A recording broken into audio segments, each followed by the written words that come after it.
Fanart is a really interesting thing because it's a very broad word. It can encompasses a lot of stuff. Because 50 Shades of Grey and Star Wars are technically both fanart. They have drastically different quality, but technically still fanart.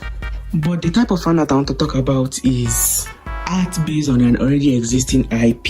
Stuff like drawings you make or animation you do on an already existing series. With that out of the way, because I hate long intros, let's get right into it. Purely speaking on the art, fan art most of the time is horrible. Let's just be frank. Most of the time the proportions are off. The eyes don't look the same. They don't follow the art style properly. But sometimes it's intentional. But then there's just those few.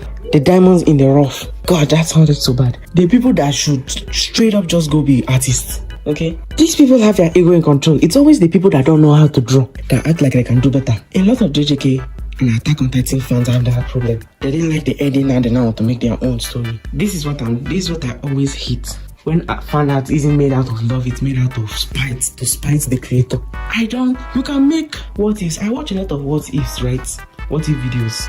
But don't go around attacking the creator and acting like you're doing better than them when 99.999% don't. Just horrible. And it's good that most of them know that. But then there's not that few that don't. I don't know what is wrong with our society nowadays that every single series has to have corn. You know, scrolling on Twitter is a real hellhole because, bro, the amount of corn that is on that site. I think that's why I promised myself that as we enter 2025, I am dropping Twitter. That thing is way too toxic to be useful to the human race. That thing should be burnt to them. As I was saying, corn. It always pisses me off whenever they never talk about this in a fan art video because it's obviously one of the biggest parts. Just look at Marvel Rivals. That thing would not be half as big as it is if they did not have corn. Now, does that make me happy? No. I personally think that corn is a very, very, very, very, very, very destructive thing on people's heads, especially children. And guess what happens when a child types in their favorite Marvel Rival character or whatever? They see a bunch of corn.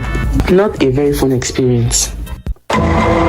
Well, my art journey I've come a long way during my art journey because I went from barely being able to draw to getting really good to just falling out of love of drawing one day. One day, I was just drawing and then it felt so sluggish. I dropped the pen. I'll go back to the book and draw. I didn't.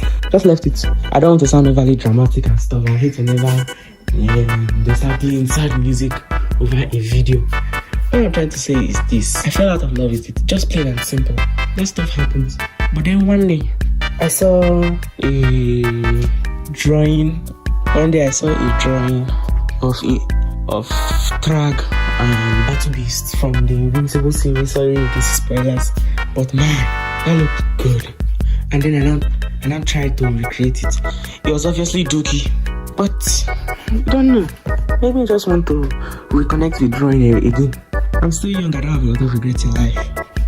But damn, the one regret I have is dropping that pen. But see, the thing about regrets, they're not supposed to stay long because I've picked up the pen and I've started drawing again. This might sound sappy and overly preachy. I don't know.